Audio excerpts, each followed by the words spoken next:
साथियों, Bihar police constable री exam में जिस टाइप के क्वेश्चंस 7 अगस्त को पूछे गए हैं, उसी क्वेश्चंस के आधार पर अभी जिनका पेपर आपका आने वाला है, जिनका पेपर बाकी है, उनके लिए 65 जीके जीएस के क्वेश्चंस का एक बहुत ही महत्वपूर्ण सेट लेकर आए हैं। आज का ये क्वेश्चंस आपको ज़रूर देखना है।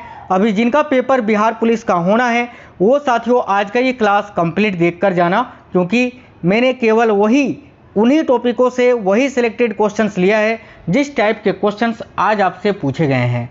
तो चलिए फिर शुरू करते हैं। आप सभी से रिक्वेस्ट है, इस वीडियो को एक लाइक कर दीजिएगा और अपने सभी दोस्तों तक जरूर शेयर करना। देखिए, तो पहला क्वेश्चन है, हैदराबाद का जुड़वा नगर कौन सा है? तो भाई, हैदराबाद का जुड़वा नगर किसको कहा जाता है? ये क्वेश्चन बहुत ज़्यादा फेमस क्वेश्चन है, बहुत ज़्यादा बार पूछा गया है। याद रखना, हैदराबाद का जुड़वा नगर सिकंदराबाद को कहा जाता है। इस क्वेश्चन का करेक्ट आंसर होगा ऑप्शन नंबर बी, सिकंदराबाद को। नेक्स्ट क्वेश्चन है, सेवराय पहाड़ियाँ कहाँ स्थित है? तो देखिए, ये जो सेवराय पहाड़ियाँ हैं, ये किस राज्य में स्थित है? याद रखिए, भारत के तमिलनाडु राज्य में। बिल्कुल आपको बहुत ही कम समय में सारे क्वेश्चन आंसर बताएंगे, तो कंप्लीट आपको देख लेना है। देखो, सेवराय पहाड़ियाँ जो है, ये साथियों तमिलनाडु में स्थित है, याद रखना। 2011 की जनगणना में ग्रामीण जनसंख्या का प्रतिशत कितना था? तो 2011 में जो 15वीं जनगणना हुई थी, उसमें ग्रामीण जनसंख्या का प्रतिशत कितना था, ये पूछ रहा है क्वेश्चन में। याद रखिए 68.8%। यहीं अगर आपसे पूछे कि 2011 की जनगणना के अनुसार शहरी जनसंख्या का प्रतिशत कितना था, तो याद रखना 31.2%। ठीक है, आगे देखिए, भारत के पूर्वी तट में सर्वश्रेष्ठ प्राकृतिक बंदरगाह कौन सा है? तो भाई, भारत का जो पूर्वी तट है और पूर्वी तट में जो सर्वश्रेष्ठ प्राकृतिक बंदरगाह है, वो कौन सा है? तो देखिए, करेक्ट आएगा Visakhapatnam, option number D, Visakhapatnam में स्थित है, याद रखना। नेक्स्ट क्वेश्चन है, निम्नलिखित राष्ट्रमार्गों में से किसकी सबसे अधिक लंबाई है? तो देखिए, ये जो 4 आपको राष्ट्रीय राजमार्ग दिख रहे हैं, नेशनल हाईवेज, इनमें से कौन सा राष्ट्रमार्ग है जिसकी लंबाई सबसे अधिक है? तो देखो, करेक्ट आएगा ऑप्शन नंबर सी, कोलकाता से हजीरा की। ठीक है, आगे देखिए, नेक्स्ट है, माल परिवहन की रोरो सेवा किसके द्वारा प्रारंभ की गई? तो साथियों, माल परिवहन की जो रोरो सेवा है, ये किसके द्वारा प्रारंभ की गई है, ये पूछा जा रहा है। याद रखिए, कोंकण रेलवे के द्वारा, यानी करेक्ट आएगा option number A, Konkan railway. राष्ट्रीय नियोजन में रोलिंग प्लान की अवधारणा लागू की गई थी किसके द्वारा? तो साथियों, राष्ट्रीय नियोजन में रोलिंग प्लान की जो अवधारणा है, वो किसने लागू की थी? तो देखिएगा, यहाँ करेक्ट आंसर होगा जनता सरकार के द्वारा, ऑप्शन नंबर सी करेक्ट आएगा। किसके राज्यकाल में लखनौती, यानी बंगाल की राजधानी हुआ करती थी उस टाइम, लखनौती में तुगरिल खां का विद्रोह और दमन हुआ था? तो किसके राज्यकाल के दौरान लखनौती में तुगरिल खां का विद्रोह और दमन हुआ था? तो याद रखिए, करेक्ट आएगा बलबन के शासनकाल में, बलबन के राज्यकाल में, ऑप्शन नंबर बी, बलबन। परमाणु ऊर्जा प्रतिष्ठान, यानी वर्तमान में जिसको हम भाभा परमाणु अनुसंधान केंद्र के नाम से जानते हैं, इसको पहले परमाणु ऊर्जा प्रतिष्ठान के नाम से ही जाना जाता था। इसका गठन कब हुआ था, ये पूछा जा रहा है। तो देखो साथियों, करेक्ट आंसर हो जाएगा 1948 ईस्वी में। ठीक है, भाभा परमाणु अनुसंधान केंद्र का गठन 1948 ईस्वी में हुआ था, आज़ादी के 1 साल बाद। अशोक ने 261 ईसा पूर्व में कलिंग को जीतने के बाद क्या किया? तो देखिए, मौर्य शासक अशोक ने 261 ईसा पूर्व में कलिंग को जीतने के बाद क्या किया था? तो देखिए, राइट आंसर है ऑप्शन नंबर सी, भारी रक्तचाप देखकर युद्ध की नीति को सदा के लिए त्याग दिया था, याद रखना। अगला है, चोल शासकों के समय में बनी हुई प्रतिमाओं में सबसे अधिक जो विख्यात हुई प्रतिमाएं हैं, वो कौन सी हैं? तो साथियों, चोल शासकों के समय में बनी हुई प्रतिमाओं में सबसे अधिक जो विख्यात हुई प्रतिमाएं हैं, वो कौन सी हैं? तो याद रखिए, नटराज शिव की कांस्य प्रतिमाएं, करेक्ट आएगा ऑप्शन नंबर डी। महाविभाष शास्त्र के रचयिता कौन है? काफ़ी इंपॉर्टेंट क्वेश्चन है, याद रखिएगा, महाविभाष शास्त्र के रचयिता कौन है? तो करेक्ट आएगा साथियों, वसुमित्र। शून्य आधारित बजट का क्या अर्थ होता है? तो देखिए, शून्य आधारित बजट का अर्थ आपसे पूछा है कि क्या होता है। याद रखना, हर बार बिल्कुल नए सिरे से बजट को तैयार करना। और साथियों, शून्य आधारित बजट को पेश करने वाला भारत का पहला राज्य अगर आपसे पूछे, तो याद रखना आंध्र प्रदेश। चलिए, नेक्स्ट क्वेश्चन है, भारत में दास प्रथा कब अवैध घोषित किया गया था? तो भारत में दास प्रथा को कब अवैध घोषित किया गया था? देखो, राइट आंसर है 1843 में। अगला क्वेश्चन है, किस वर्ष भारतीय रुपये का 2 चरणों में अवमूल्यन किया गया था? तो साथियों, किस वर्ष में भारतीय रुपये का 2 चरणों में अवमूल्यन किया गया? करेक्ट आएगा ऑप्शन नंबर सी, 1991 में। भारत में हरित क्रांति का जनक किसे माना जाता है? काफ़ी महत्वपूर्ण प्रश्न है। देखिए, भारत में हरित क्रांति का जनक MS स्वामीनाथन जी को माना जाता है। हरित क्रांति का सबसे अधिक प्रभाव गेहूं पर पड़ा, याद रखना। हरित क्रांति की शुरुआत 1966-67 में हुई थी, ये भी आपको याद रखना है साथियों। अगला क्वेश्चन है, गुलामगिरी का लेखक कौन था? देखिए, गुलामगिरी का लेखक आपसे पूछा जा रहा है, जो कि क्या आंसर होगा? तो याद रखिएगा, ज्योतिबा फुले। नेक्स्ट है, निम्नलिखित में से कौन सी योजना भारत सरकार द्वारा आरंभ नहीं की गई है? तो साथियों, वृद्धा पेंशन योजना, भारत निर्माण योजना, कुटीर ज्योति योजना, ये तीनों योजना भारत सरकार के द्वारा आरंभ की गई है, जीवन तरंग योजना नहीं।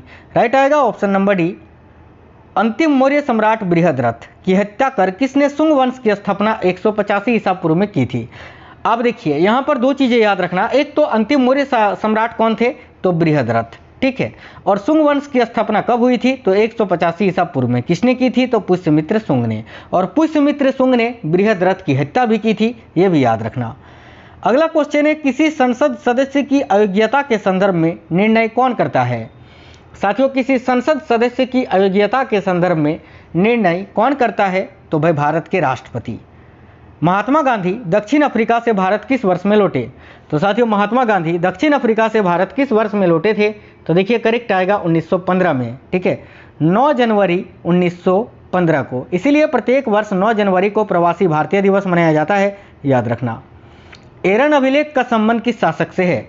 तो साथियों देखिए, एरन अभिलेख का संबंध जो है वो भानुगुप्त से है, याद रखिएगा। नेक्स्ट है, हर्षवर्धन होगा यहाँ। देखिए, हर्षवर्धन की बहन राज्यश्री का विवाह किसके साथ हुआ था? तो हर्षवर्धन की जो बहन थी साथियों राज्यश्री, इनका विवाह किसके साथ हुआ था? तो याद रखना, मौखरी नरेश ग्रह वर्मा के साथ। राइट आएगा ऑप्शन नंबर बी। किस मुगल शासक का वास्तविक नाम अली गौहर था? यानी इनमें से कौन सा मुगल शासक है जिसका वास्तविक नाम था अली गौहर? तो राइट आएगा शाह आलम द्वितीय का, याद रखिएगा। नेक्स्ट है, निम्नलिखित में से कौन भारत के राष्ट्रपति के चुनाव में भाग नहीं लेता है? तो साथियों, भारत के राष्ट्रपति के चुनाव में देखिए, राज्यसभा, लोकसभा, विधानसभा ये सभी तो भाग लेते हैं, लेकिन विधान परिषद भाग नहीं लेता है। राइट आएगा ऑप्शन नंबर डी। संविधान का कौन सा अनुच्छेद मंत्रिपरिषद के गठन के बारे में आधारभूत नियम निर्धारित करता है?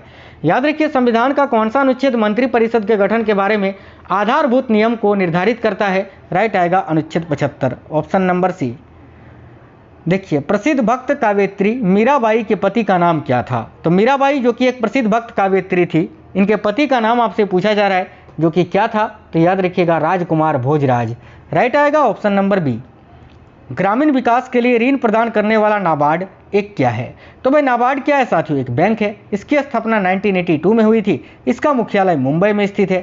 राजा राम मोहन राय और डेविड हेयर निम्नलिखित में किसकी स्थापना से जुड़े थे? तो राजा राम मोहन राय और डेविड हेयर जो हैं ये हिंदू कॉलेज की स्थापना से जुड़े थे, याद रखना। महाजनपद काल में श्रेणियों के संचालक को क्या कहा जाता था? तो देखिए, महाजनपद काल में श्रेणियों के संचालक को श्रेष्ठिन के नाम से जाना जाता था, ये आपको याद रखना है, ऑप्शन नंबर ए श्रेष्ठिन। राज्यसभा में राज्यों का प्रतिनिधित्व किस बात पर निर्भर करता है? तो साथियों, राज्यसभा में राज्यों का प्रतिनिधित्व जो है राज्य की जनसंख्या के आधार पर निर्भर करता है, याद रखना। सर्वप्रथम रोम के साथ किन लोगों का व्यापार प्रारंभ हुआ था? तो देखिए, सर्वप्रथम रोम के साथ किन लोगों का व्यापार प्रारंभ हुआ था? तो तमिलों एवं चेरों का। तक्षशिला के प्रसिद्ध स्थल होने का कारण क्या था? तो भाई तक्षशिला क्यों प्रसिद्ध था? तो साथियों देखिए, तक्षशिला जो है ये क्यों प्रसिद्ध था ये पूछा जा रहा है। तो याद रखिए, करेक्ट आएगा गंधार कला शैली के कारण, ऑप्शन नंबर सी गंधार कला शैली, याद रखिएगा। भारत के संविधान में अंतर्राष्ट्रीय सुरक्षा को प्रोत्साहन देना किसमें सन्निहित है? तो भारत के संविधान में अंतर्राष्ट्रीय सुरक्षा को प्रोत्साहन देना ये किसमें सन्निहित है? तो राज्य के नीति निर्देशक तत्वों में, जो कि संविधान के भाग 4 में उल्लेखित है और अनुच्छेद 36 से 51 में वर्णित है। राज्य के नीति निर्देशक तत्वों की बात करें तो इसको आयरलैंड के संविधान से भारतीय संविधान में जोड़ा गया है। भारत की संविधान सभा किसके द्वारा गठित की गई? तो देखिए, भारत की जो संविधान सभा थी ये किसके द्वारा गठित की गई थी? तो कैबिनेट मिशन योजना के तहत। राज्यसभा की बैठकों का सभापतित्व कौन करता है? तो साथियों, राज्यसभा की बैठकों का सभापतित्व कौन करता है?